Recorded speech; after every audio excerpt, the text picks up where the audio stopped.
드디어 구약의 말씀을 공부할 텐데, 사실 구약은 신약보다 굉장히 단순해요. 분량은 많지만 거기서 전해지는 메시지는 그냥 딱 하나야. 창세기부터 말라기까지 전해지는 메시지는 딱 하나. 그게 뭐냐면 우리를 향한 하나님의 끝없는 사랑, 또 반면에 하나님에 대한 끝없는 배신, 인간의 배신, 하나님의 사랑과 인간의 배신, 그 결과로 비참하게 멸망하는, 이게 구약 전체의 스토리예요. 구약 전체의 스토리고, 어쨌든 이 구약을 통해서 우리에게 들려주시는 메시지는 뭐냐면, 결국은 구약은 신약의 구원에 대한 예시야, 예시.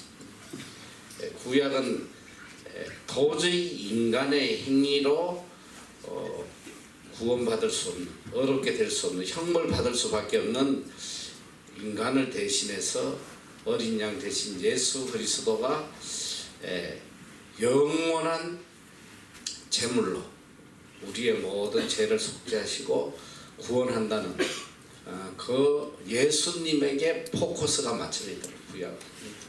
그래서 이제 우리가 배우겠지만 출애굽기 할 때의 그 6월절, 패스오버, 그게 뭐냐면 그 예수님의 대속의 보혈을 예표하는 거거든요. 이 어린 양의 피로 문설주에 바르면 모든 사망에서 구원받고 살아나는, 그 바로 예수 그리스도의 보혈의 구속의 은혜를 예표하는 것이 6월절이다. 그리고 구약에서 끝없이 선지자를 통해서 오실 그리스도에 대해서 증거하고 있어요. 그래서 구약은 궁극적으로 예수 그리스도 한 분에게 초점이 맞춰져 있다. 그래서 이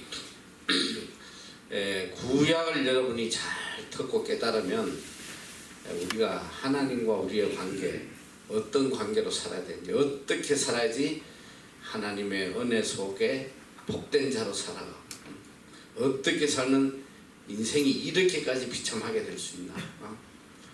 이 구약의 역사를 보면 사실은 굉장히 슬픈 역사예요. 한 번도 행복한 모습이 나오질 않아.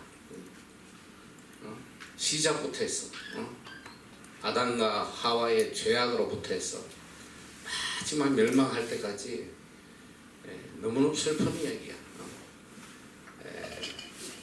참 안타까워요. 그래서 우리가 구약을 보면서 우리는 이 땅에서 하나님과 어떤 관계를 맺고 살아야 되느냐, 그걸 여러분이 깊이 생각하는 그런 시간이 돼야 돼요.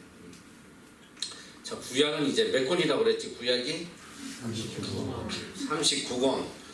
굉장히 두꺼워 보이지만 내용은 참 단순하다.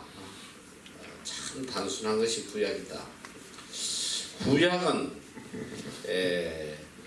여러분이 이 한자로 이야기하면 이게 구약이 이렇게 돼 있어. 이렇게. 이게 뭐냐면 이 중국 애들 없지? 한번 자랑해야 된다. 이 위에가 이게 풀초자 아니야? 풀초자. 근데 이게 그러니까 오래된. 이 영어로 이야기하면 이건 약속 약자야. 그래서 올드 테스트먼트야. 이 오래된 약속이다. 이 다른 말 먼저 주신 약속이다. 하나님께서 우리에게 먼저 주신 약속이다. 이게 구약이에요. 올드 테스트먼트, 구약. 그래서 이 구약은 어떻게 구성되어 있냐면, 지난번에 우리가 신약이 어떻게 구성되어 있는지 이야기했지. 첫째 뭐가 나와? 사복음서. 그 다음에 역사서. 뭐야? 사도행전. 그 다음에 바울서신이 아니고 서신서. 서신서 중에 바울서신이 13개 혹은 14개 히브리서, 그 다음에 나머지 7개 공동서신 있고 마지막이 예언서라고 그랬지. 자, 그렇게 신약 구성돼. 구약은 그럼 어떻게 구성되어 있냐? 구약은 39권인데 굉장히 이것도 심플해. 구약에는 처음에 역사서가 나와. 역사서. 이게 무려 17권이에요. 17권. 역사서라는 건 뭐냐면 시간의 흐름에 따라서 기록한 거. 이게 역사서야. 자, 이 역사서 17권은 어떤 식으로 구성되어 있냐? 자, 첫째는 이 역사서는 첫째 나오는 게 창조시대. 이 창조시대는 바로 창세기 1장에서 11장까지야. 요거는 뭐냐면 인류의 일반적인 역사를 이야기하는 거야. 어느 특정 이야기를 하는 게 아니고 인류의 일반적인 역사, 공통적인 역사, 인류의 일반 역사다. 요걸 창조시다고 그러죠. 하나님께 천지를 창조하시고 그 인간들이 어떻게 살아가는 그에 대한 내용. 요게 이제 창조시대라고 그래요. 창조시대. 1장에서 11장까지. 요 11장이 뭐냐면 이제 바벨탑 사건, 인간이 이제 하나님께 흩어짐을 당하는 거예요. 창조시대는 뭐냐면 하나님께서 인간을 창조하시는데, 내가 지난번에 다 물어본 것 같아. 하나님이 인간을 창조하신 목적이 뭘까? 어떻게? 우리를 왜 창조하셨어? 사랑의 대상으로 창조하셨다. 하나님이 하나님의 사랑을 나눌처럼. 여러분이 자식을 놓는, 결혼해서 부모들이 자식을 놓는 이유가 뭐야? 노후 대책으로. 그거는 부모도 아니야. 이야, 참 이 부모들이 요새 보니까 이렇게 자식을 안 놓고 살라는 인간도 많고, 또 자식을 너무너무 가지고 싶어가지고 근데 안 생겨가지고 어떻게든 자식 좀 하나 가져보려고 했었는데, 어제 내가 그게 뭐냐, KBS 스페셜이냐 MBC 스페셜이냐 뭐 어쨌든 스페셜인데 이야, 이 애를 놀라는데 불임인데 애를 못 놓으니까 이 대리모라는 게 있어. 대리모. 와, 어제 그날 참 재밌게 봤는데, 지금 우리나라는 이 대리모가 법적으로 불법은 아니야. 남의 남자의 남자 정자를 배양해가지고 남의 여자 몸에다가 자궁에다가 이식해서 애를 낳아요. 근데 한국은 애 놓는 사람이 친권을 주장하게 돼 있어, 법적으로. 그러니까 돈 실컷 줘가지고 애 놓겠는데 야, 내 애야 이러면 끝이야. 못 찾아, 한국은. 그러니까 이제 한국 사람들이 전부 다 애를 놓으려고 합법적인 데 찾아가는데, 지금 동남아에서 좀 하다가 다 불법으로 못하게 막았어요. 그 나라에서. 그랬더니 합법적으로 하는 나라가 보니까 우크라이나. 야, 우크라이나에서 물론 합법적으로 해, 나라에서. 다 애 놓게 하고, 애 놓으면 바로 출생증명서 줘서 한국 국적을 받도록 해주고. 그래서 그 애 하나 놓으려고 말이지 어마어마한 돈을, 보통 1억 기본이. 응? 근데 왜 이런 이야기 하냐면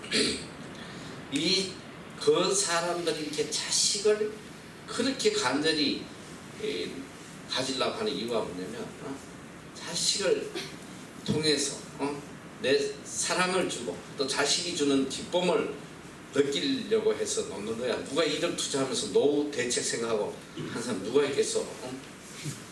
근데 이게 살아보니까 제일 큰 기쁨이 자식이거든.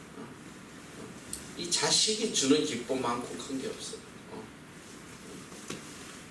재롱 떨고 부모에게 막 얼마나 그 기쁨이 큰지 몰라. 그리고 이게 또 사랑이 내리사랑이라고 그러잖아. 보니까 이게 손녀, 손자 이런 사랑이 훨씬 더 커요 또. 그래서 내가 이런 이야기 하는 거는 이 세상에 가장 큰 기쁨을 주고 사랑을 나눌 수 있는 것은 자식밖에 없다. 자식이 세상의 물질이나 명예나 이런 거는 다 한순간에 아무것도 아니야. 이 자식은 하나님 주신 가장 큰 상급이에요. 그래서 결혼하자마자 열심히 놀란 말이에요. 안 놀라고 빼지 말고. 그 나이 들면 너무너무 후회하고 비참해요. 하나님께서 우리 인간을 창조하신 목적이 뭐냐면 너무너무 하나님의 사랑을 주고 싶은 거예요. 하나님의 사랑을 받은 우리가 우리가 애를 키우면 사랑을 주면 이 애가 반응하면 막 와가지고 지도 엄마 아빠 사랑해라 막 뽀뽀해주고 막 이러면 세상에 그보다 큰 기쁨은 없는 거야. 하나님도 우리에게 마음껏 사랑해 주시고 자녀가 그 사랑에 응답하면 하나님께 감사하고 하나님께 영광을 돌리고 하나님 은혜를 찬양하고 하나님은 이걸 원해서 이 인간을 이 땅에 만들어 보내신 거예요. 사랑의 대상자로. 그런데 하나님이 끝없이 사랑하는데 이게 그냥 너 자식 생각해봐. 끝없이 생명 다해 사랑하는데 이게 어버이날 되면 옆집 아저씨 아줌마한테 꽃다발 갖다 주고 막 그냥 감사를 인사하고 이러면 그것도 또 내가 싫어하는 옆집에 가가지고 그런다면 이게 무서운 이야기지만은 이 구약이 이런 이야기란 말이에요. 이런 이야기.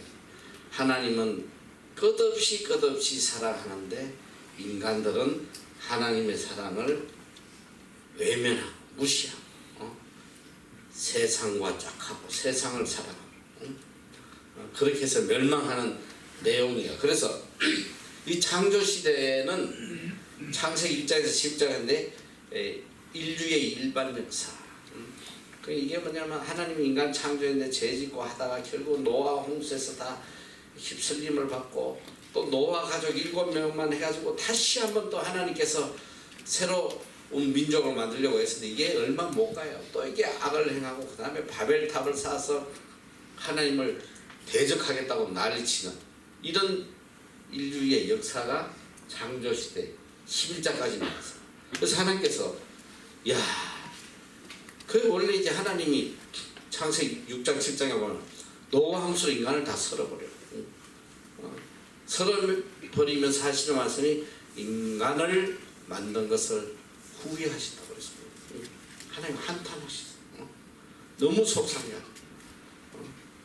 그래가지고 다 없애려다가 어려운 노세 가족을 통해 노아이 아니고 노아의 가족을 통해서 다시 한번 하나님의 백성을 만들려고 하는데 그것도 실패했어요.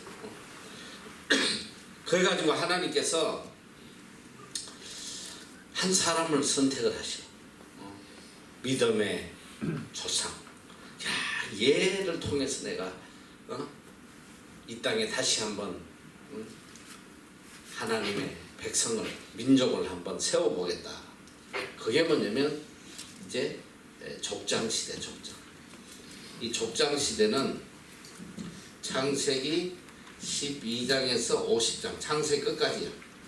이 족장시대는 바로 믿음의 한 조상을 선택해서 하나님이 그들을 이끌어 가시는 내용이야. 그래서 이 족장시대는 바로 아브라함,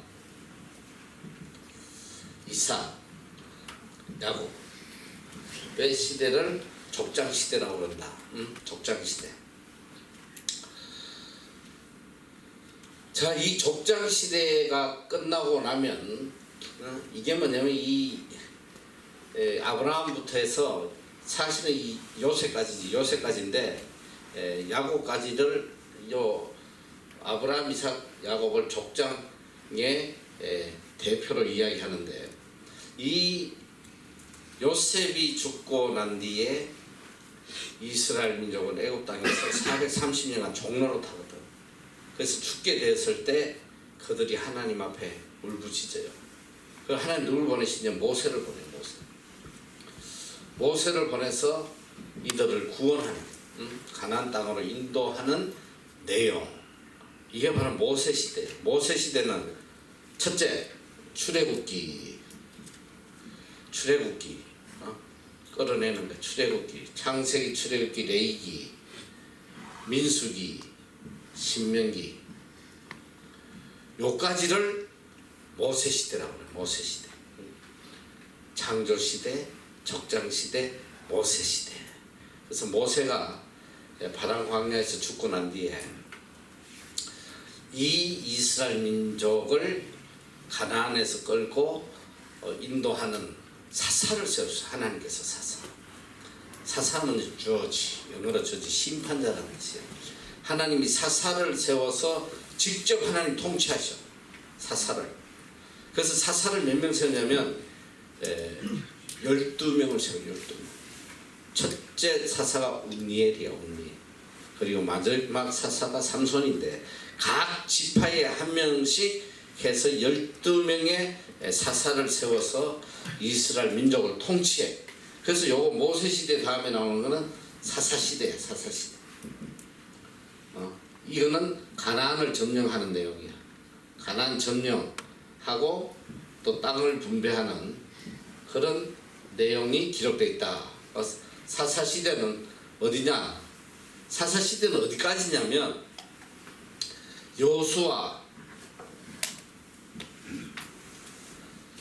여호수아부터 사사기는 시작이 된다. 그 다음에 여호수아 다음에 나오는 게 사사기야. 사사기. 이 사사 시대에 또 유명한 사건이 하나 나오는데 그 좀 더 설명해. 이게 바로 룻에 대한 이야기예요. 룻기. 여호수아, 사사기, 룻기. 그리고 어디까지를 사사로 보냐면 사무엘이 마지막 사사로 봐요. 사무엘 상하. 그런데 실제로 이 학자들은 사사 시대를 다윗까지 보는 사람이 있어. 다윗까지. 사울 다윗까지. 왜냐면 그때까지 사무엘이 살아 있었어. 그래서 왕을 지도했거든. 그래서 다윗 왕까지 사사 시대로 봐요. 그래서 참 재밌는 게 이 다윗 사울이 초대 왕이고 다윗이 두 번째 왕인데 이 두 왕에 대한 이야기는 열왕기상하에 없어. 왕들의 이야기에 나오지 않아. 어디에 나오냐면 사무엘 상하에서 찾아요. 다윗과 사울의 이야기는 사무엘 상하에 있어. 그래서 여기까지를 다윗까지를 사사 시대로 보기도 한단 말이에요. 그러니까 일단 성경에서 사사 시대는 여호수아부터 시작해서 여호수아, 사사기, 룻기, 사무엘 상하 요거를 사사 시대로 본다. 사사 시대. 이 사사 시대가 끝나고 나면 왕정 시대가 도래해요. 왕정 시대. 이 왕정 시대는 어떻게 해서 왕정이 되냐면 이 하나님께서 이스라엘 민족의 하나님이 친히 왕이 되셔가지고 이스라엘 민족을 통치하시고 가나안 땅에서. 근데 이 이스라엘 민족이 하나님의 말씀을 안 듣고 이것들이 또 시키지 않는 우상을 섬기고 또 악을 행하고 하면 하나님이 어떻게 징계하시냐면 주위에 있는 이방 나라들을 동원하셔. 대표적인 게 가장 괴롭힌 게 뭐냐? 블레셋이야. 보내가지고 이스라엘 민족 박살내요. 죽게 되잖아. 막 죽게 되면 그때 막 하나님께 울부짖어요. 하나님 살려달라고 막. 그때 하나님이 누굴 세우냐면 사사를 세워. 그 민족 중에 한 명을 뽑아서 사사로 세우고 하나님의 권세와 능력을 주셔. 이 사사들은 주로 이 농사 짓다가 갑자기 하나님 부르심을 받으면 어디 가서 이 소뼈다구 하나 들고 와가지고 이 전쟁에 나가는 거야. 소뼈다구 하나 가지고 막 수천 명을 죽이고 막 막대기 하나 가지고 다 때려잡고 이래요. 블레셋은 막 이미 군대를 갖춰가지고 전차를 타고 막 그냥 장군들 갑옷 입고 막 이렇게 이런 전쟁이 계속 일어나는 거야. 또 농사하다 보면 또 쳐들어오면 또 어디 뭐 하나님 세워주면 또 이 저기 소뼈 들고 가가지고 싸워. 그러니까 이스라엘 민족이 오니까 이거 뭐야 이거. 야, 저 블레셋에서 보니까 막 그냥 왕이 있고 막 군대가 정비가 되고 하니까 어느 때든지 자기를 지켜줄 수 있는데 우리 민족은 뭐야 이거 뻑하면 쳐들어오고 막 그런 뭐 하나 또 이 소뼈까지 들고 나타나고 안 되겠다 해가지고 우리 사사시대 싫으니까 우리도 왕을 세워달라. 막 우리도 왕 세워달라고 막 그래. 사무엘. 그때 하나님이 굉장히 진노하셔. 너희들이 나를 왕으로 삼기를 싫어하는 거. 그래? 너희들이 정 원하면 그래. 한번 왕을 세워줄 테니까. 왕들이 도대체 너희에게 뭘 하는지 한번 봐라. 그래가지고 왕을 세워줘요. 그 첫 번째 왕이 누구냐면 사울이야. 사울. 초대왕. 둘째는 다윗이야. 자, 이 왕정시대의 이야기는 어디에 나냐면 열왕기상 하에 나와. 왕들에 대한 이야기. 근데 요 사울과 다윗의 이야기는 안 나와. 여기서 나온다고 그랬잖아요. 여기. 이 왕정시대는 열왕기상 하에 나오는데 누구부터 이야기가 나오냐면 바로 솔로몬부터 시작한 솔로몬부터 시작한다. 그 왕정시대는 열왕기상하다. 이게 지금 내가 순서대로 해주는 거야. 역사서로. 창세기, 출애굽기, 레위기, 민수기, 신명기 쭉. 그리고 자, 이 왕정시대에 들어가서 자, 이제 왕정시대가 도래했어. 솔로몬부터. 자, 왕정시대가 시작하는데 이 솔로몬부터 시작하는데 이 솔로몬은 누구의 아들이야? 누구? 솔로몬의 엄마가 누구야? 이 솔로몬은 사실은 이게 별로 좋은 관계에서 난 아이가 아니야. 어쨌든 이 다윗이 우리아의 아내를 취해서 난 아들이 솔로몬인데 근데 이 하나님께 이 솔로몬이 처음에는 굉장히 믿음이 좋아서 하나님을 의지를 했어. 그리고 하나님께서 일천번제를 드릴 때에 내가 너에게 무엇을 줄까 했더니 이 민족을 다스릴 수 있도록 지혜를 달라. 하나님께 감동하신 거야. 네가 부도 구하지 않고 수도 구하지 않고 목숨도 구하지 않고 이렇게 지혜를 구하는구나 해서 하나님께서 솔로몬에게는 부귀 영화 모든 걸 다 줬어. 인류 역사에 전무후무하게 모든 걸 다 누린 사람이 솔로몬이야. 근데 참 그래서 이 솔로몬 다윗의 꿈이 뭐였냐면 하나님의 성전을 짓는 거야. 자기는 다윗 성을 지어놓고 사는데 하나님의 성전 하나 없고 법궤가 그냥 성막에 있고 이게 너무 마음이 좋지 않아서 어떻게든 성전을 지으려고 하는데 하나님께서 다윗에게는 성전을 짓게 하자. 넌 피를 많이 흘렸어. 악을 행했다. 그러니까 네 아들이 성전을 짓겠다. 그래서 이 솔로몬에게 성전 짓게 하는데 성전을 짓도록 모든 걸 다 준비해 놓은 사람이 다윗이야. 그래서 솔로몬 때에 성전을 짓기 시작해. 예루살렘 성전을 짓고 또 자기의 궁전을 짓고 거의 약 40년 동안 건설만 하느라고. 자, 이렇게 건설을 하면 누가 죽으나? 응? 누가 죽어? 목수가 죽어? 전 국민이 다 죽어. 노역에 시달리고. 그래서 이 솔로몬 때는 이 솔로몬 이야기 나중에 다시 하는데 나중에 하나님 배반하고 아주 못된 짓을 많이 했어. 이 솔로몬 때에 국민들 마음속에 이 불만이 꽉 차 있었어. 너무 노역을 심하게 시키고. 솔로몬이 죽고 난 뒤에 누가 왕이 됐냐면 르호보암. 솔로몬의 아들이 왕이 돼. 근데 이 르호보암이 왕이 딱 됐을 때 이 민족을 내가 어떻게 다스려야 되나 해서 이 아버지 시대에 이 나이 드신 이런 분들의 조언을 구해요. 이 민족을 어떻게 다스릴까? 나이 든 이 고관들이 알려줘. 당신 아버지 때 너무 많이 국민들이 지쳐 있으니까 더 이상 이 노역시키지 말고 좀 모든 일을 좀 경감시켜줘라. 그게 자기 젊은 친구 노티한 놈들에게 또 어드바이스를 구해. 야, 내가 어떻게 할까? 야, 니네 아버지가 그래서는 니는 그렇게 해서 국민 못 다스려. 니네 아버지보다 배나 더 강하게 치료해야 된다. 근데 이 놈이 어른들 말을 안 듣고 이 노티 말을 듣고 국민들을 갖다가 압제하기 시작해. 그때 반란이 일어나 버려요. 야, 네가 뭔데 우리를 이렇게 압제하냐? 우리는 너를 왕으로 모시기 싫어. 해가지고 반란을 일으킨데, 반란의 주동자가 누구냐면 바로 솔로몬 시대의 모든 건축을 담당했던 책임자, 건축부 장관 정도 돼. 그게 누구냐면 여로보암이야. 여로보암. 이 여로보암이 들고 일어나요. 해가지고 나라를 쪼개버려.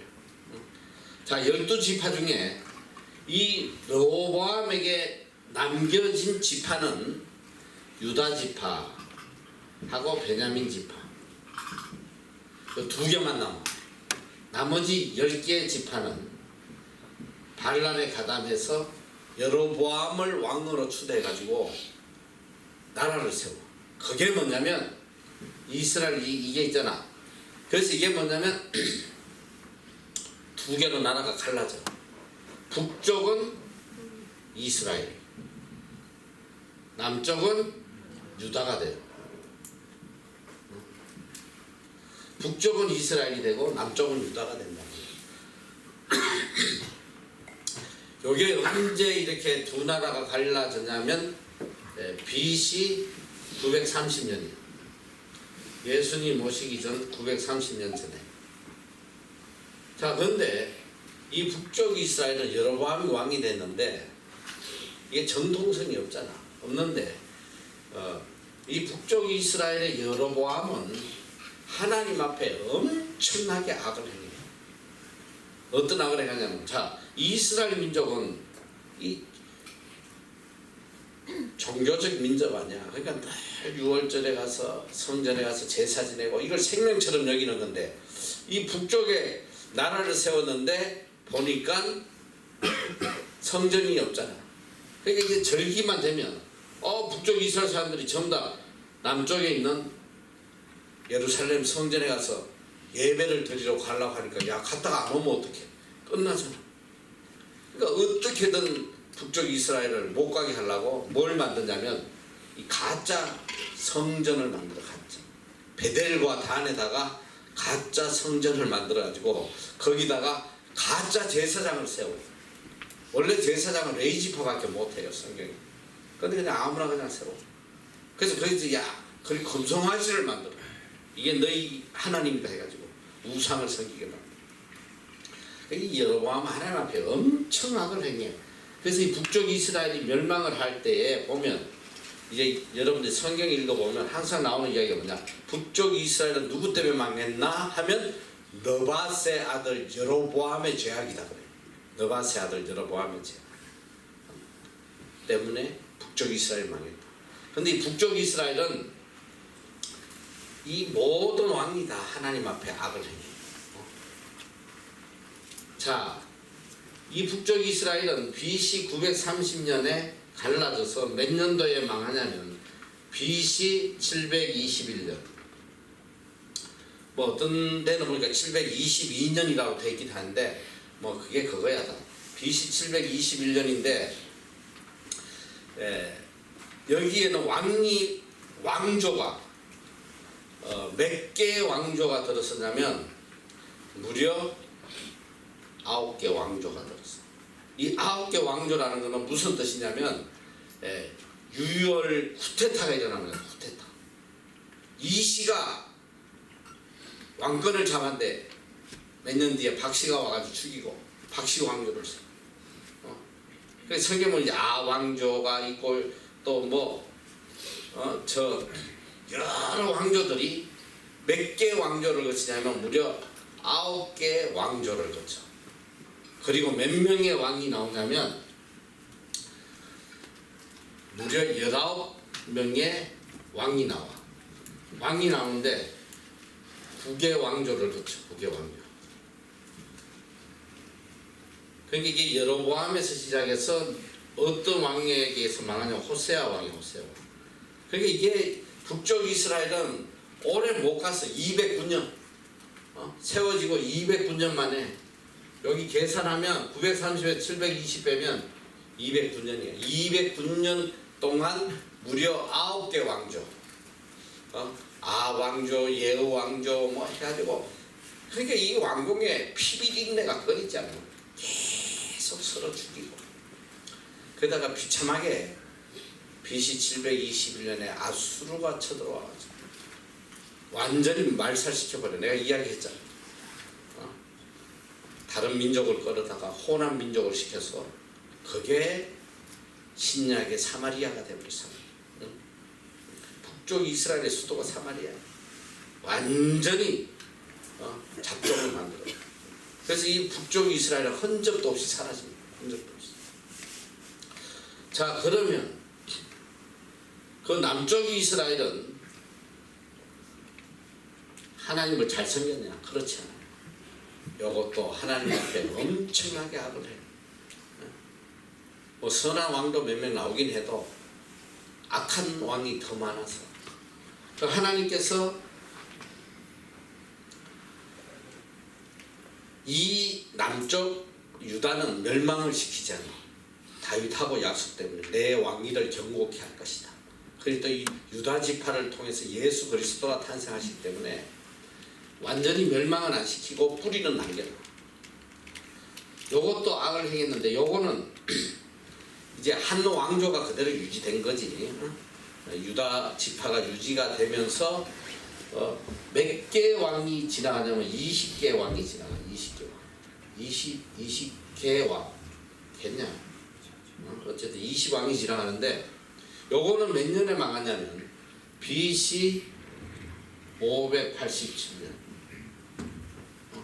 BC 930년에서 BC 587년 누구에게 뭐냐 바벨론에게 멸망하는데 세 번의 침공을 받고 멸망하는데 어쨌든 다 죽이지 않고 끌고 가요.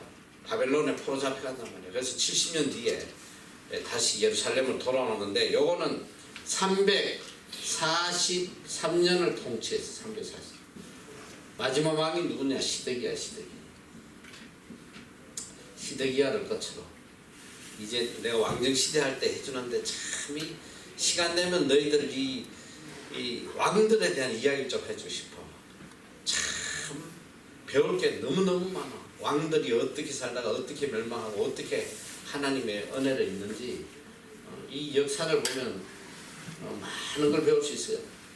마지막에 시드기야 왕 때 완전히 멸망하고 포로 잡혀가고 그래서 이 남쪽 유다는 북쪽 이스라엘보다 무려 134년을 더 지탱을 해요. 134년 뒤에 망해요. 그 망하고 포로 잡혀간다. 이제 그런 내용의 이야기가 왕정 시대에 나온단 말이에요. 왕정 시대. 왕정 시대에 나오는데 이 왕정 시대에 대한 이야기는 바로 자 아까 우리가 이렇게 하는데 창조 모사 왕토 이렇게 외워. 이것도 어렵지. 창조 모사 왕토. 창조 시대, 족장 시대, 모세 시대, 사사 시대, 왕정 시대. 이 왕정 시대의 이야기는 어디에 나오냐면 열왕기 상하 그리고 이어서 나오는 역대상하예요. 역대상하. 자 이게 둘 다 이 왕들에 대한 이야기인데 열왕기상하와 역대상하는 똑같은 이스라엘 왕들의 역사야. 차이점이 뭐냐면 이 역대상하는 북쪽 이스라엘 왕들에 대한 이야기가 없어. 요거는 예수님의 계대를 이야기하는 거야. 이거는 그래서 이 왕들에 대한 이야기인데 시작이 어디서부터 시작하냐부터 아담부터 시작해. 아담부터 해서 쭉 해서 유다지파, 유다지파 예수님의 계대를 설명하는 그런 내용들이야. 이게 역대상하의 차이점이야. 이 열왕기상은 남부, 오히려 북쪽 이스라엘에 대한 이야기가 훨씬 많아. 그런데 여기는 남쪽 유다에 대한 이야기. 아담부터 시작했어. 쭉 이 유다지파의 계대를 설명하고 있다. 자, 그래서 역대상하까지 끝나면 바로 이제 포로 시대가 시작되는 거야. 포로 시대. 이제 끌려가잖아. 이 끌려간단 말이야. 끌려가서 이제 포로 시대에 유다 민족의 영적 리더로 이끌어가는 위대한 선지자들이 나타나요. 그래서 이 포로 시대는 에스라에 대한 성경, 그 다음에 느헤미야, 그리고 마지막 역사서는 에스더로 끝난다. 에스더. 포로 시대의 내용을 기록한 거에 에스라, 예레미야, 에스더. 이게 역사서 17권에 대한 이야기. 자, 그러면 이제 창세기부터 에스더까지 쭉 알겠지? 응? 찾는 법 알겠지? 응? 초등학교 때, 주일학교 때 다 배웠잖아. 응? 자, 그래서 이 역사서는 이렇게 기록이 되어 있고, 그러니까 구약 성경은 무조건 처음에 17권이 나와. 역사서. 창조 시대부터 포로 시대까지. 역사서 17권이 나오고, 그 다음에 나오는 게 뭐냐면 시가서예요. 시가서는 여러분이 알다시피 시하고 노래야. 시하고 노래. 자, 그 대표적인 뭐야? 욥기. 처음에 나오는 게 뭐야? 응? 욥기. 또 그 다음에 뭐 있겠어? 시편, 잠언, 전도서, 아가서. 이걸 시가서가 있어. 욥기, 시편, 잠언, 전도서, 아가서. 자, 역사서가 나오고 난 뒤에 중간에 들어가는 게 시가서다. 다 따져. 욥기, 시편, 잠언, 전도서, 아가서. 자, 이렇게 시가서가 들어가고 시가서에 이어서 나오는 게 선지서예요. 이 선지서라고도 하고 예언서라고도 해요. 예언의 말들이 기록이 되어 있습니다. 요게 17권. 이게 구약은 17, 57이야. 마지막에는 선지자들에 대한 내용이 17권이 나온다. 17권. 17권이 나오는데 요거는 어떤 순서로 되냐 하면 이 선지서는 17권이 어떤 순서로 되냐 이러면 우리가 소위 말하는 대선지서, 그 다음에 소선지서 이렇게 이야기돼요. 대선지서 그리고 소선지서. 자, 대선지서는 몇 권이냐면 5권이에요. 요게 5권, 요게 12권. 이게 어떻게 구분이 되냐면 되게 재밌어. 나 이거 처음에 대선지서에서 나 굉장히 위대한 선지들을 먼저 기록했구나. 근데 실제 또 위대해요. 근데 그것 때문에 위대하다고 한 게 아니고 요거는 책의 분량이 두꺼운 게 먼저 나오는 거야. 대선지서는 두꺼운 순서대로 이사야가 성경에서 제일 두꺼워. 66권. 자, 이사야가 나오고 나면 그 다음에 뭐가 나올까? 에레미야 다음에 에레미야애가 같이 나오는 거야. 에레미야 그 다음에 하고 애가. 요 끝나고 나면 뭐 나와? 에스겔. 그 다음에 사실은 이게 에스겔보다는 다니엘이 먼저 나온 선지자거든. 이 에스겔은 포로 시대에 페르시아에서 활동했던 선지자인데, 자, 이게 책의 분량에 따라 갖고 대선지서라고 이렇게 해놔서 이사야, 에레미야가 에스겔, 다니엘. 그런데 이것도 안 맞아. 난 너무 재밌어.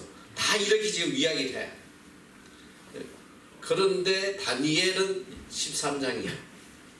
근데 소선지서에 제일 먼저 나오는 게 뭐냐? 호세아. 호세아는 14장. 한 장 더 많아. 한 장 더 많아, 장수가. 그런데 뭐 무슨 걸 했는지 모르는데 어쨌든 그렇게 대선지서, 소선지서로 하는데 뭐 분량에 따라서 분류했다 이렇게 돼 있어요. 순서하고 상관없이. 근데 그렇게 이제 이게 배열이 돼 있단 말이에요. 배열이 돼 있어. 자, 호세아부터 해가지고 여러분이 이제 소선지서, 내가 선지서 들어가서 시간이 되면 짧게 각 선지자들이 어떤 활동을 하고 특징이 뭔지를 내가 이야기를 해줄 텐데, 어쨌든 이 소선지서는 호세아로부터 시작해서 마지막 말라기까지, 말라기. 포로 시대 마지막 구약을 끝맺는 말라기. 그 이 안에는 이제 호세아 선지도 있고 요엘도 있고 뭐 아모스, 오바다, 요나, 미가, 나훔, 하박국, 서바나, 학개, 그리고 스가랴, 말라기 이렇게 해서 12명인데, 요거는 이제 선지서에 들어가서 내가 시간이 되면 소선지에 대한 아주 간단하게 좀 여러분에게 알려줄 거야. 그리고 이제 이렇게 선지서는 17권이에요. 17권 예언서. 그 말라기까지 해서 끝나는 거야. 그 다음에 신약이에요. 신약인데, 근데 또 이거를 뭐 이렇게도 구분하긴 해요. 왕정 시대의 선지자하고 또 이제 나라가 망하고 난데 포로 끌려가서 포로 시대의 선지자, 요것도 12명, 5명. 왕정 시대는 12명이 활동했고 포로 시대는 5명이 했다. 포로 시대는 뭐 너희들이 잘 알 거야. 대표적인 사람이 에스겔. 에스겔은 바벨론에 끌려가서 활동했던 선지자니까 에스겔, 포로 시대 선지자는 에스겔. 그 다음에 다니엘도 바벨론에서 활동했던 선지자입니다. 그리고 학개, 스가랴, 말라기야. 학개, 스가랴, 말라기. 학개, 스가랴, 말라기. 그런데 이게 우리가 선지서에 보면 선지자가 몇 명 나와? 몇 명? 성경에 기록된 선지자 몇 명? 이게 몇 명이야? 지금 너 봤잖아. 17명에 대한 선지자들의 예언서가 있잖아. 기록된 거. 그런데 놀랍게도 가장 큰 역할을 했던 선지자가 성경에 기록되지 않아. 성경 이야기는 나오지만 챕터가 없어. 본인들이 쓴 책이 없어. 그 대표적인 선지자가 누구냐면 엘리야와 엘리사야. 엘리야와 엘리사는 가장 큰 활동을 한 선지자들도 불구하고 없어. 책이 없어. 그 두 명은. 그래서 이제 우리가 이제 내가 이제 왕정 시대 하면서 할 텐데, 선지자가 나왔다는 건 뭐냐면 이미 심판이 임박했다는 거예요. 이 선지자가 어떤 때 출연하냐면 이제 마지막 하나님의 심판이 임하기 전에 선지자들을 보내서 회개하게, 돌아오게, 마지막 경고를 주는 거예요. 그러니까 선지자가 출연할 때는 다른 이야기를 하면 굉장히 혼돈의 시대다. 죄악의 시대고 혼돈의 시대고 멸망이 임박한. 그러다 보니까 자, 남쪽 유다의 선지자가 많이 나왔겠어? 북쪽 이스라엘의 선지자가 많이 나왔겠어? 북쪽 이스라엘? 왜? 더 죄를 많이 지었으니까. 그래, 정답이야. 그 우리가 이 많은 선지자를 공부하는데 남쪽 유다를 향해 보내진 선교자는 몇 명 되지 않고 대부분이 북쪽 이스라엘, 하나님의 경우 그만큼 악을 많이 행했다는 거지. 그래서 우리가 이제 각 선지자에 대해서 좀 배우면 되게 재밌고 흥미로워요. 자, 그래서 구약은 이렇게 해서 39권이라는 거 알겠지? 굉장히 쉽잖아. 그래서 구약 찾기가 이제 굉장히 쉬운 거야. 그건 뭐 창세기, 출애굽기, 레위기 다 몰라도. 나는 평생 살아오면서 후회한 게 뭐냐면 우리 주일학교 때 창세기, 출애굽기, 레위기를 가르쳐줬어. 한 여수아까지 내가 잘 따라했어요. 그 다음부터 깨부리라고 안 했어. 그게 평생 후회가 되더라고. 그 노래만 부르면 다 찾는데, 그 여수아 건방까지 가서는 모르겠더라고. 근데 자, 그 몰라도 성경이 이렇게 구성되어 있다 하면 금방 찾잖아. 선지자들 찾는데 계속 그냥 역사서에서 뒤적거리고 그러지 말라 이 소리야. 뒷부분에 있다. 그리고 분량이 두꺼운 거, 좀 많이 이름이 불리는 선지자는 선지서 앞에 있다. 대선지서. 그렇게 해서 찾으면 돼. 자, 요게 이제 구약의 개요인데, 자, 구약은 이렇게 구성되어 있다. 구약은 이렇게 구성되어 있다. 자, 그럼 이제 지금부터 창세기부터 잠깐 빨리빨리 좀 넘어갈 텐데, 자, 창세기는 말 그대로 세상을 연다라는 뜻이야. 창세기. 영어로는 Genesis. Genesis. 처음으로 열린다는 거거든. 그래서 우리 지금 한국에 제너시스 나오잖아. 처음으로 길을 개척했다 이런 의미로 제너시스 이렇게 나옵니다. 제너시스가 창세기다. 그리고 한 가지 여러분이 소위 모세오경이라고 이야기를 하는 것은 뭐냐면, 모세가 쓴 책이다. 그거는 창세기, 출애굽기, 레위기, 민수기, 신명기까지를 모세오경이라고 해요. 모세. 야, 창세기 때 모세가 태어나서 안 태어났어? 안 태어났는데 어떻게 창세기를 썼나? 의문을 달 거야. 근데 성경은 어쨌든 성령의 가마로 기록된 것이기 때문에 모든 성경학자들이 창세기의 기록자는 모세라고 이야기를 해요. 그래서 모세가 창세기, 출애굽기, 레위기, 민수기, 신명기까지 썼다. 그래서 이걸 모세가 기록한 오경, 모세오경이라고 한다. 창세기는 처음에 하란에서 출발해서 어디에서 끝나냐면 이집트에서 끝나. 창세기 50장이 되냐면 이집트에서 요셉이 죽는 장면으로 끝나는 거야. 그래서 창세기는 하나님께서 인류를 이제 불러서 하란에서부터 시작해서 이집트, 애굽에서 막을 내린다. 이 안에는 인류 역사의 출발과 그리고 창세기 12장의 족장 시대가 시작된다고 했는데, 그거는 뭐냐면 이스라엘의 역사가 시작되는 거예요. 거기서부터 이스라엘의 국사가 시작되는 거예요.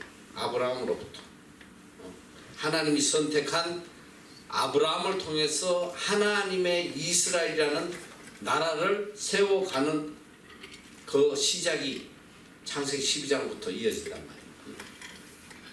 그래서 이스라엘의 시작, 그리고 우주 만물, 인간, 가정, 죄, 예배, 산업 등의 기원, 또 인간의 타락과 죄가 역사 속에 들어와서 또 홍수 심판으로 멸망하는, 그리고 노아의 후손 함, 셋, 야벳으로 인해서 또 새로운 인류가 번성되는데요. 그리고 창세기 10장 11장에는 이 인간들이 하나님을 대적해서 바벨탑을 짓다가 흩어진, 전 세계로 여러 민족으로 이제 흩어지는 여기가 인류의 일반 역사다. 여기까지. 그리고 창세기 12장부터는 아브라함의 역사와 이스라엘의 국사가 시작된다. 이때부터 성경은 이스라엘에 초점이 맞춰지고 있다. 이스라엘. 이때부터 역사를 구원의 역사다. 하나님의 구원의 역사. 아브라함, 이삭, 야곱의 생애를 다룬 50장까지를 족장시대라고 한다. 야곱의 식구가 애굽으로 내려가므로 창세기는 끝난다. 자, 이제 성경에 보면 요셉까지는 하나님을 잘 섬겼어. 근데 요셉의 후손들이 애굽에서 무려 몇 년을 정착을 하냐면 430년을 종로로 돼요. 그거 보면 이제 요셉 시대에 바로 왕이 죽고 새로운 왕들이 들어서고 하면서 요셉의 존재를 다 까먹어버려요. 몰라.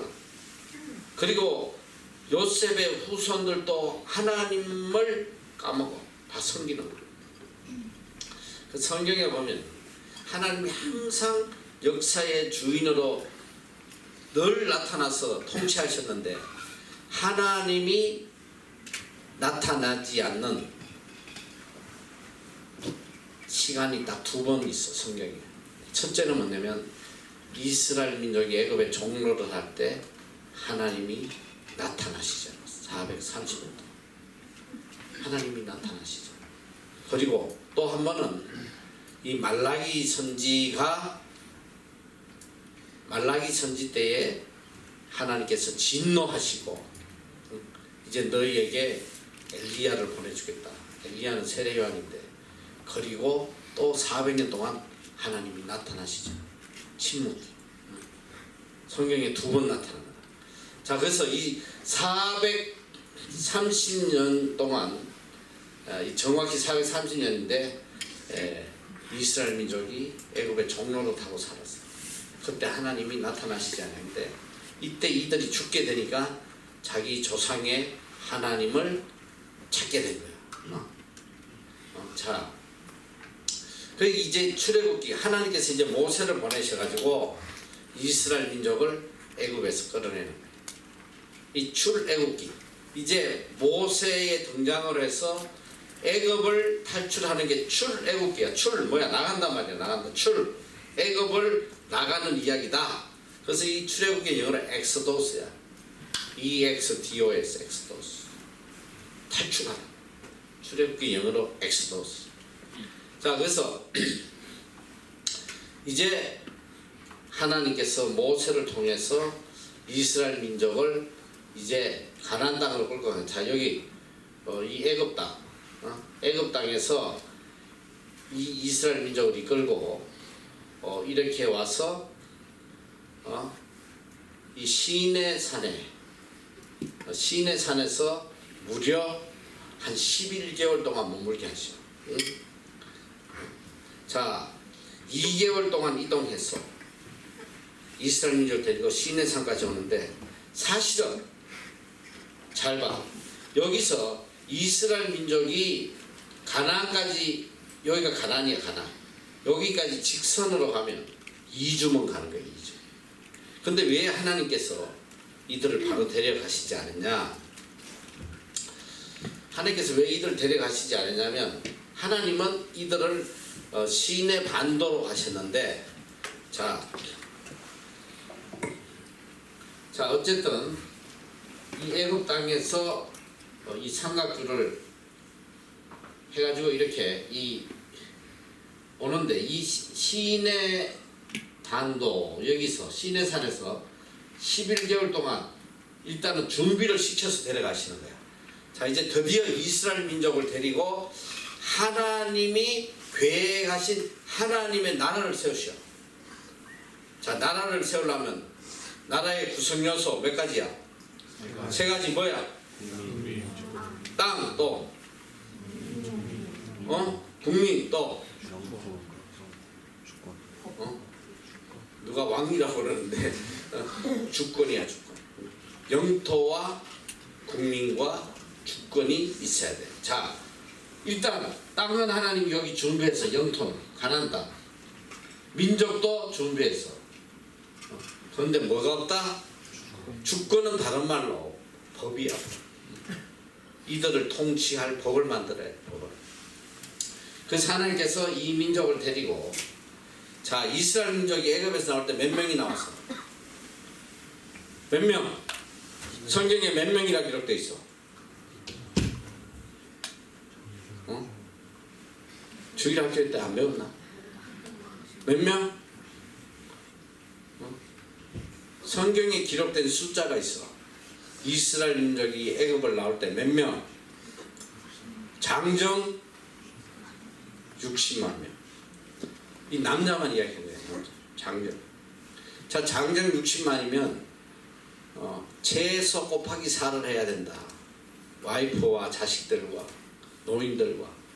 그러니까 어림잡아서 이동 인원이 몇 명이에요? 240만 명 정도, 250만 명 정도 될 거다. 다 이렇게 예측을 해요.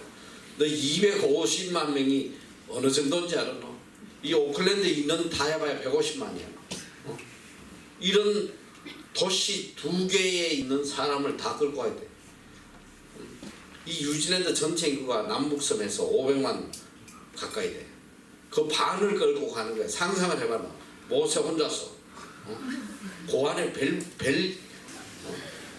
그런데 이 인간들을 끌고 떠나는데, 떠나기 전에 하신 행사가 뭐냐? 몇 가지 재앙을 보여주셨다? 10가지 재앙을 보여주셨다. 마지막에 장자를 치. 왜 하나님께서 지겹도록, 사실 그 10가지 재앙 다 읽으려면 되게 지루하거든. 빨리 하나 죽이면. 재밌는 게 뭐냐면, 재앙을 하나 해. 처음에 한두 개는 거기 마술사를 또 같이 해. 뭐 지팡이로 뱀 만들고 막 이렇게 하는데, 나중에는 막 다 나잡죠. 이건 정말 한 신이 하시는 거다. 하나님. 그러니까 그때부터 이제 바로가 겁을 먹고, 야, 모세야, 빨리 데려가. 우리의 더 큰 재앙을 주지 말고 빨리 데려가. 그래서 이제 데려가려고 그러면 바로가 안 돼, 못 가.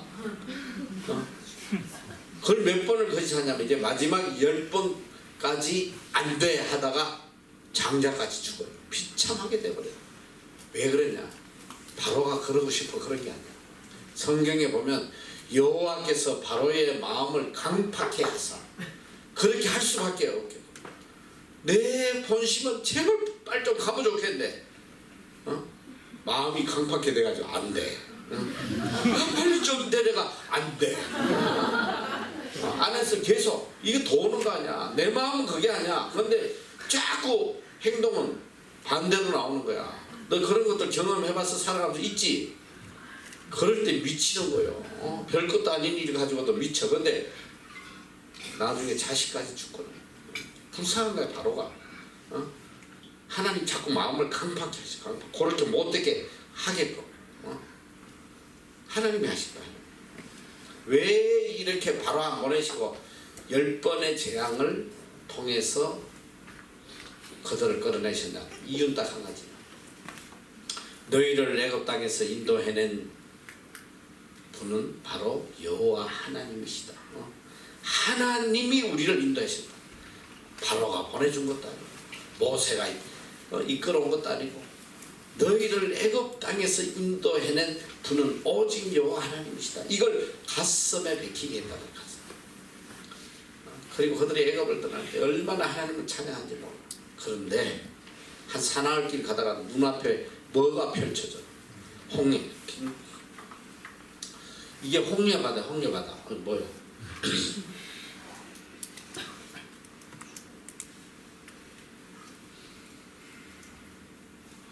홍해바다인데, 이 홍해바다를 앞에 딱 왔는데 뒤에는 애국 군대가 쫓아오고, 앞에는 홍해바다. 죽게 생겼어.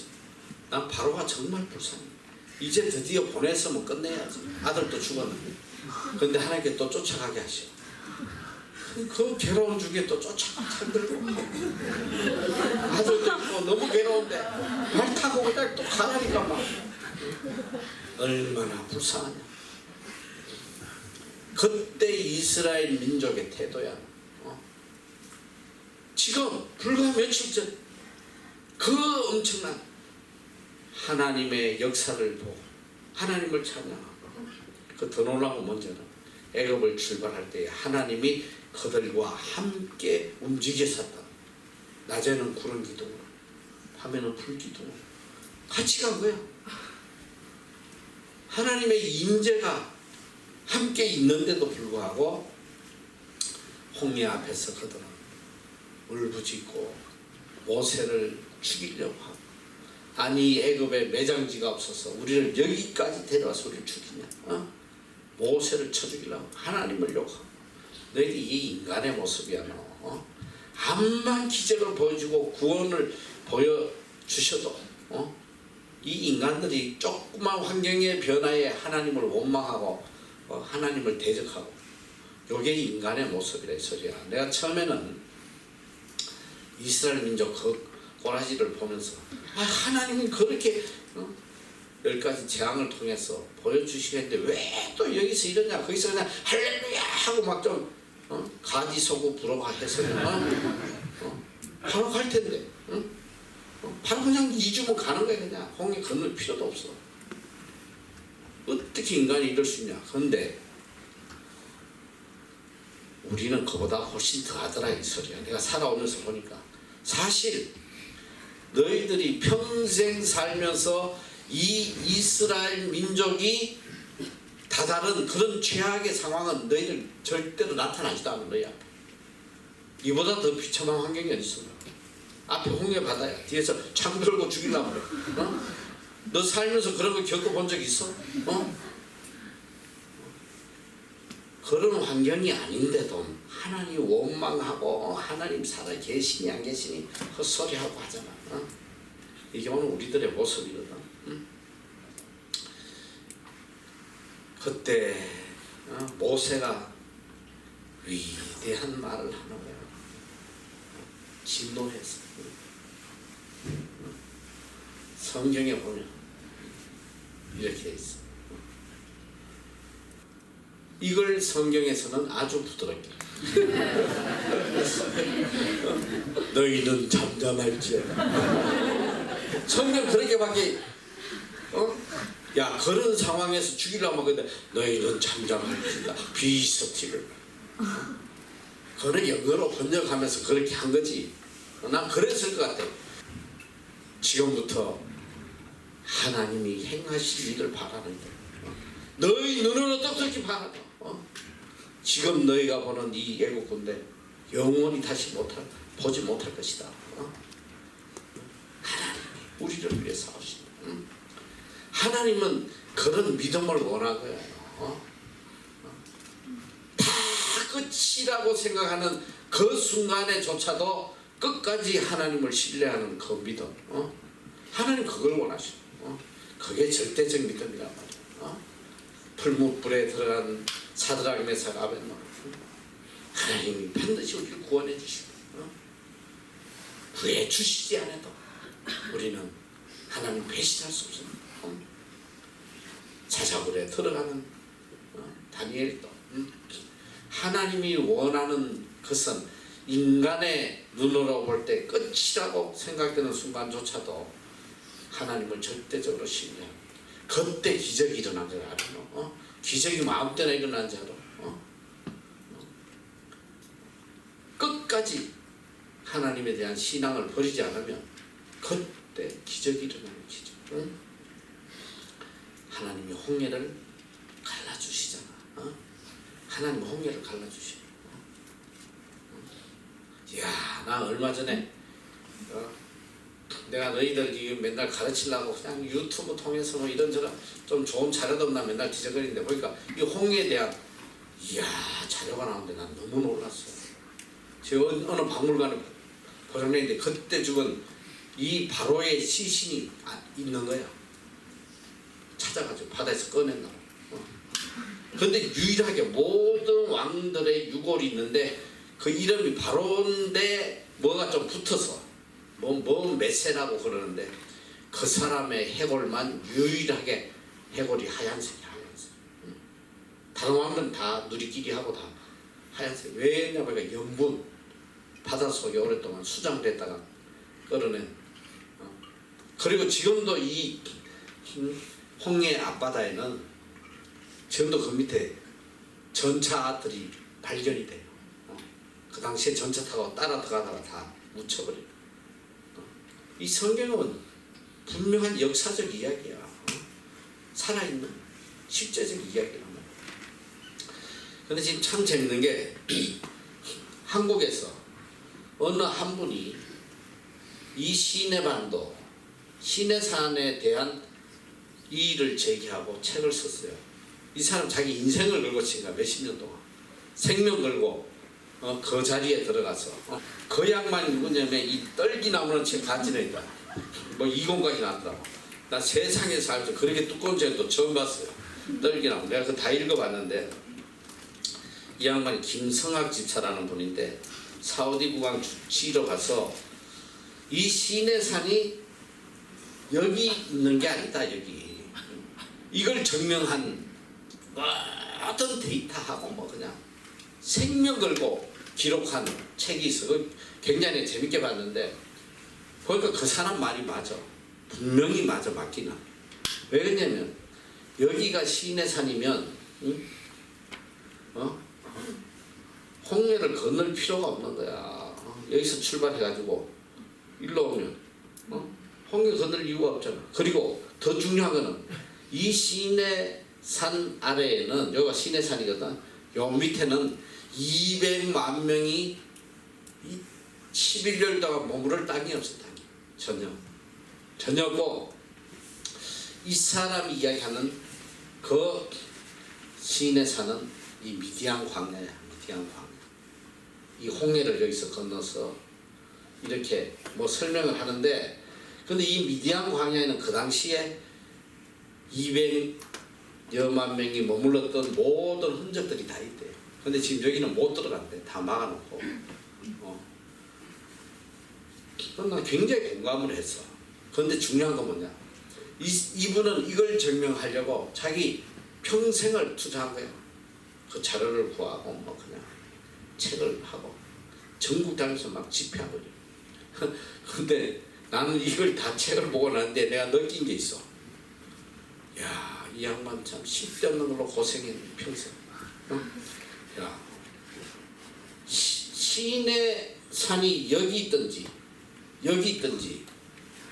그게 뭐가 중요해?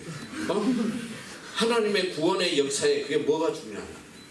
하나도 중요하지 않으노.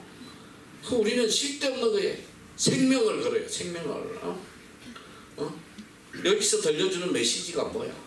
시내산이 어딨냐? 성경 그걸 우리에게 가르친 게 아니야. 그거는 저기 지리 시간에 배워. 오늘 여기서 우리에게 들려주시는 메시지 뭐냐면 우리가 얼마나 하나님을 신뢰하고 따라가느냐. 난 개인적으로 이분 참 헛고생하셨나. 그래서 내가 책을 한 권 더 사줬잖아. 너무 안타깝게 하나도 중요하지 않아. 그래서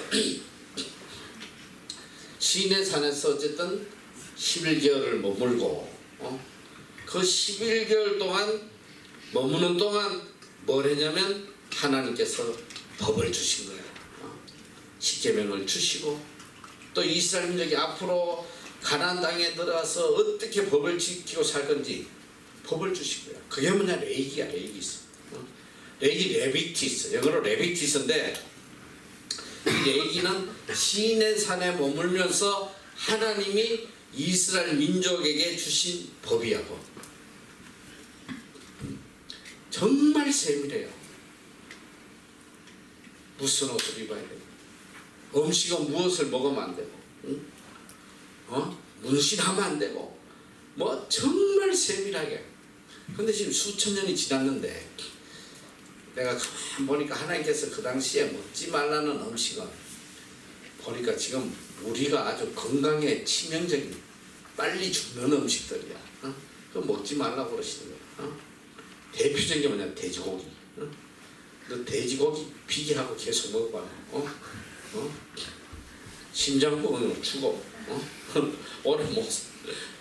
아니 어쨌든 이 레위기 법을 통해서 어떻게 우리가 하나님을 섬겨야 되는지, 또 인간과 인간에게 어떤 법을 지키고 살아야 되는지. 이 레비티스 안에는 하나님의 모든 율법이 있다. 하나님과 교제하는 방법, 제사법, 생활법, 절기 등. 그리고 이제 처음으로 등장하는 게 레위지파가 나와요. 이 레위지파. 이 성경의 12지파는 바로 야곱의 12아들을 이야기하는 거예요. 그 중에 이 레위가 뭘 하냐면 성전을 담당하는. 그래서 이 레위지파는 평생 자손 대대로 성전을 관리하는 사람이에요. 레위지파. 이 레위기는 바로 하나님께서 시내 산에서 주신 법을 기록하고 있다. 자, 그래가지고 이제 법을 주시고 거기서 이제 훈련하시고 거기서 이제 성막을 만들고 거기서 이제 하나님을 섬기는 법을 가르쳐서 이제 어디로 가냐? 드디어 출발하는 거예요. 출발. 요 지도. 자, 여기서 어쨌든 뭐 여기 여기인지 몰라도 어쨌든 11개월 동안 훈련받고 이제 드디어 이 가나안 땅을 향해 가는 거예요. 가는데 이제 출발하기 전에 제일 먼저 한 게 뭐냐면 병력 정비를 한 거예요. 도대체 우리 장정이 몇 명이고 이제 뭐냐? 이거 이제 출발해 가지고 가나안에 가는 동안 뭐가 있다? 전쟁이 있는 거죠. 이방 땅을 지나서 가다 보면 얼마나 많은 대적들이 있겠어. 실제로 뭐 자기 땅 못 지나게 가고 이 에돔 민족들이 방해놓고 해가지고 전쟁에서 다 몰살시키고 하는 그런 내용들이 나와. 계속 전쟁이 있는데, 그래서 민수기는 뭐냐면 영어로 넘버, 숫자를 얘기하는 numbers. 민이잖아. 백성 민자에 셀 숫자야. 수학할 때 수. 백성의 수를 센다. 민수기는 이제 드디어 병력을 정비해서 출발한다. 이게 민수기야. 드디어 움직이기 시작해요. 인구 조사를 했다 이거야. 자, 성막에 이제 구름 기둥이 움직이면 그걸 따라서 이제 앞으로 전진하기 시작하는데, 이 민수기는 성경 역사의 가장 긴 역사를 증명하는 것이야. 이 민수기는 무려 약 39년을 기록하고 있어. 뭐 정확히는 37년 6개월이라는 말도 있고 한데, 어쨌든 2개월 출발해서 2개월 만에 시내에 와서 11개월 있으니까 거의 1년 한 달이잖아. 13개월 있고, 그 나머지 40년이 광야 생활이에요. 가장 긴 삶을 기록하고 있는 게 민수기야. 민수기. 이 민수기는 어디냐면, 민수기의 무대는 바로 이 모압 평지, 이 요단강 건너편에 이방 땅인데, 이 모세는 이 민수기 이 땅이 있는 모압 평지 쪽에서 그는 생을 마감을 해요. 근데 우리가 이제 지도에 보면 가나안 땅에 점령해가지고 12지파가 땅을 얻은 것 같은데, 사실은 이 가나안 땅 동편, 이쪽에 보면 이 요단강이 흐르거든.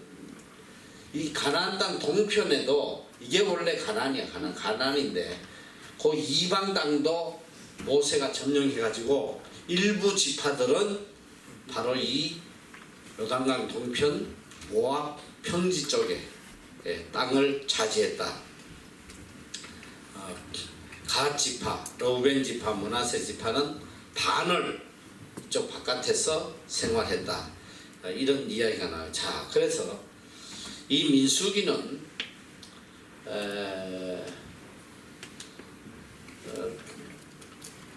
신명기 전에 이 민수기는 성경 역사에 가장 처절한 역사를 담고 있어. 가장 슬픈 내용을 담고 있어. 자, 하나님께서 이제 이스라엘 민족을 인도해서 가나안 땅 바로 앞까지 갔어. 바로 앞에까지 가서 이스라엘 민족이 정탐을 해요. 사실 이스라엘 민족이 가나안 땅에 12명을 보내서 정탐을 하는데 40일 동안 정탐을 하잖아. 그런데 이걸 하나님 시킨 게 아니야. 처음에 지들이 정탐을 하겠다고 하나님 신뢰하지 못하고 그렇게 해서 이제 정탐을 하도록 하셨는데 40일 동안 정탐을 하고 와서 2명 빼고 10명이 난리가 난 거예요. 와서 옷을 찢고 통곡을 하면서 The end. 우린 끝났다. 우리는 다 죽게 생겼다. 엉엉 울고 난리가 났어. 다시 애굽으로 돌아가자. 이 가나안 땅에 들어갔더니 너희들 내가 지난번에 잠깐 이야기해 준 것 같은데 이 가나안 땅은 젖과 꿀이 흐르는 땅이야. 젖과 꿀이. 그런데 여기는 젖과 꿀만 흐르는 땅이 아니야. 빈 땅이 아니라 이 소리야. 이미 거기에는 7 족속이 땅을 차지하고 있어. 자기 나라를 이루고 있는 거야. 그리고 이 가나안은 그 당시에 지중해 연안에 가장 발달한 문명이 가장 발달한 나라였어. 나중에 다시 설명하지만 고고학자들이 하면 가장 문명이 발달한 초현대 도시를 갖추고 있어요. 무역하는 그 바닷가니까. 그래서 정탐꾼들이 가서 여리고 성을 정탐하잖아. 봤더니 그 안에 있는 사람들 안악자손. 이야, 키가 1m 99, 2m 50, 기골이 장대 거인들이 가.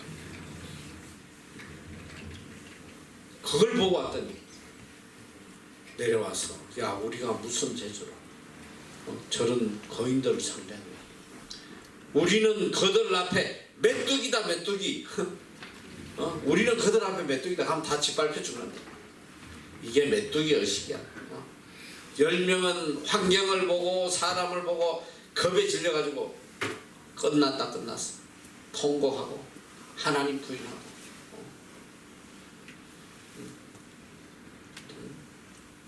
요수아와 갈렙 두 사람은 아니다. 저들에게는 하나님이 없어. 저들은 우리의 밥이야. 능히 취할 것이다. 올라가자. 하나님 우리와 함께 하시잖아. 올라가자. 10명이 그냥 다 때려 죽이려고 그래. 애굽으로 돌아가자고. 밤새 통곡하고 전 민족이 그때 하나님이 얼마나 진노하시는지 알아. 내가 언제까지 이들을 내가 참겠나. 하나님께서 그래. 야 이거 다 죽여버려. 다 죽여버려.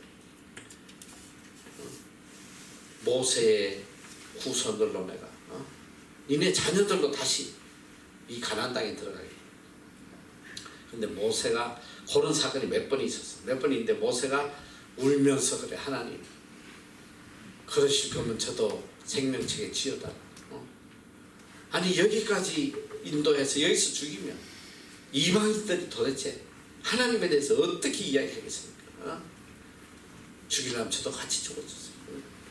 그러니까 이 모세의 눈물의 강구 때문에 하나님이 마지막 용서를 해주는데 어떻게 해주냐? 그래 너희들 정탐한 40일을 하루를 1년으로 계산하면 다 광야로 나가. 그래서 40년은 광야 생활하는 거예요. 얼마나 비참해. 너희 광야에 하루만 있어봐 죽어.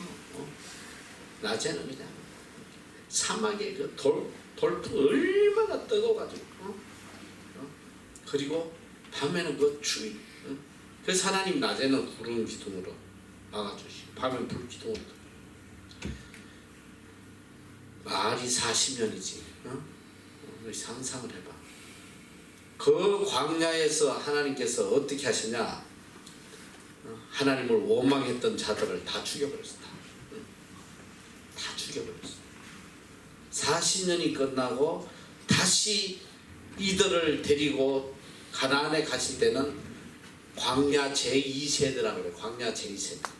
애굽에서 나온 인간들 다 죽고, 애굽에서 나와서 안 죽은 애들이 누구냐면 출발할 때 20세 이하 어린아이들, 뭐 어린아이는 아니지만 어쨌든 20세 이하 청년들, 어린아이들, 그리고 광야에서 태어난 아이들 만 데리고 간 거예요.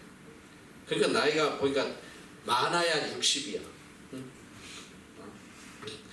그 광야 2세대를 데리고 다시 40년 뒤에 가나안 땅을 들어가는데, 그 들어가기 전에 모세가 이들을 인도해서 어디에 데려가냐, 이 모압 평지, 요단강 동편, 이 모압 평지에 그들을 모아놓고 마지막으로 다시 고별 설교를 해. 고별설.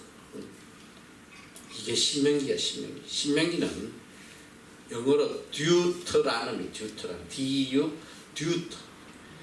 이 듀는 뭐냐면 새로 주신다 이런 뜻이 아니고 두 번째 준다 이런 뜻이야. 두 번째. 신명기 할 거 새로울 신자가 아니야.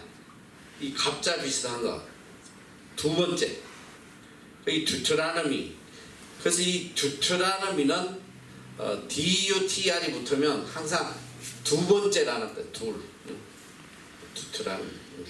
듀엣이라는 거 있잖아. 듀엣. 둘이 사는. 그래서 이 신명기는 요단강을 건너기 직전에 모세가 광야 제2세대들에게 주는 하나님의 말씀, 다시 한번 그들에게 간절히 전가하는, 너희가 이제 이 가나안 땅에 들어가서 다 갈 텐데 가서 또 너희 조상처럼 하나님을 섬기지 아니하고 본래 알지 못하던 우상을 섬기고 하면 너희는 저주를 받을 것이다. 그 신명기 28장이 뭐야? 축복장이라고 하는데 축복장이 아니야. 축복은 몇 줄 안 되고 저주가 몇 배는 3배 나와. 너희들이 하나님을 떠날 때 어떤 저주를 받는지. 그래서 신명기는 굉장히 은혜스러워. 내가 여러분들 가기 전에 꼭 마지막 주일날은 신명기 전체를 요약해서 이야기해 주는데, 하나님을 섬기는 자와 하나님 떠난 자의 삶이 어떻게 되는지 신명기를 통해서 알려줘요. 두 번 다시 이제는 하나님 떠나지 마라. 이 가나안 땅에 들어가서 또 재직하면 너희 부모들이 겪었던 이 광야 생활, 이건 아무것도 아닌데 다 너무 귀찮아진다. 제발 하나님, 온 마음을 다해서 하나님 섬기고 하나님 사랑해. 그게 당부하는 내용이 뭐냐면 이게 신명기야. 신명기. 그래서 신명기 참 은혜스러워. 그래서 신명기는 여러분이 좀 읽어. 너무너무 은혜스러운 내용이다.